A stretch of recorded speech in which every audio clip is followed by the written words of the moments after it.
Part 2 है English 10 MCQs fourth mock test में। Question number 21, a doctor who treats children is called. वो doctor जो बच्चों का स्पेशल हो, बच्चों को देखता हो, उससे क्या कहा जाता है। Number 21 is B book. Paediatrician, paediatrician वो डॉक्टर होते हैं जो कि बच्चों को देखते हैं। इनके अलावा ऑप्शन ए है, ये देखें, ऑफ्थल्मोलॉजिस्ट, ये वो डॉक्टर होते हैं जो कि आई स्पेशलिस्ट होते हैं। फिर है डेंटिस्ट, डेंटिस्ट यानी कि दांतों के स्पेशल वगैरह, टीथ प्रॉब्लम्स होते हैं, कैविटीज, गम वगैरह। उनके बाद है ऑर्थोपेडिक, ऑर्थोपेडिक यानी कि कोई भी इंजरी हो मसल्स में, बोन्स में, जॉइंट्स में, ये उनके डॉक्टर हैं स्पेशल।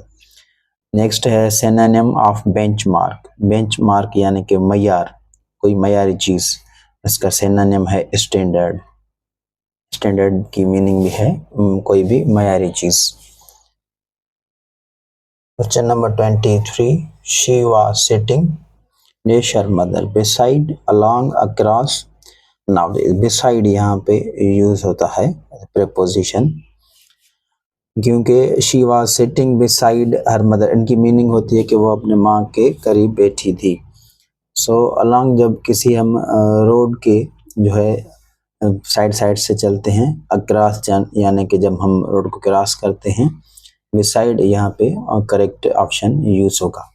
इसके बाद है dash parrot of Pakistan is beautiful. Parrot and the article यहाँ पे यूज होगा, क्योंकि किसी एक जो है वो तोते की यहाँ पे बात नहीं हो रही, कॉमन सेंस में ओवरऑल बात हो रही है कि जो पाकिस्तान का जो तोता है वो खूबसूरत है, यानी कि सभी नाउन तोते को रिप्रेजेंट करता है यहाँ पे। The parrot of Pakistan is beautiful, यानी आप कोई भी पाकिस्तान का तोता ले लें, वो खूबसूरत काइंड का है।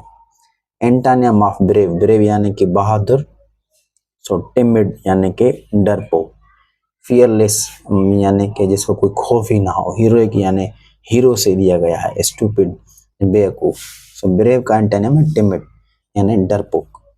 माय ग्रैंड मदर डाइड, अब यहाँ पे प्रीपोजिशन से यूज करने हैं दो दो। So my grand mother died eight 7 PM on 12 August. Time यहाँ पे 7 PM है, एट लगता है, और डेट है 12 अगस्त, सो ऑन लगता है।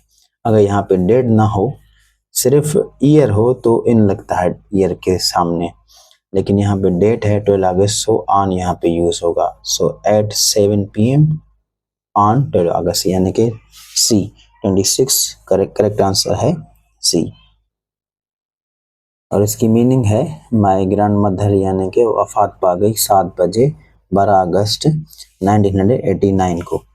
Travelling dash air is faster than travelling sea. So 27 is travelling by होगा, by air is faster than by sea, so B book. Travelling by air is faster than travelling by sea, यानी कि हवाई सफर समुद्री सफर से ज्यादा तेज है।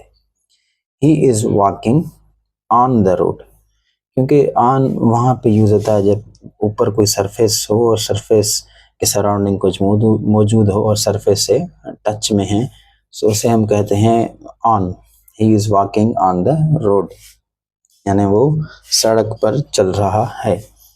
Hope to Aspire, hope की meaning है उम्मीद, एस्पायर की मीनिंग भी है उम्मीद। ये आपस में जो है वो सिनोनिम्स हैं। सो अगर यहाँ पे आप अगर देखें, सो लाई यानी कि झूठ बोलना, सो फिब की मीनिंग भी होती है कि झूठ बोलना। सो दीज आर रिलेटेड, सो ये सिनोनिम है आपस में, फिब एंड लाई यानी कि झूठ। चेंज द वॉइस, सेंटेंस है mister Jamal asked him a question, यानी कि जमाल साहब ने इससे सवाल किया। सो इसका होगा he was asked a question, Mr. Jamal, no, he was asked a question to know, he was asked a question by Mr. Jamal, यानी कि इनसे सवाल किया गया मिस्टर जमाल के द्वारा, यानी मिस्टर जमाल ने सवाल किया, बाय लगेगा यहाँ पे। he was asked a question by Mr. Jamal। सो ये था जो इंग्लिश का पार्ट। अब नेक्स्ट पार्ट है हमारे पास मैथमेटिक्स। सो मिलते हैं नेक्स्ट पार्ट में। Thank you very much.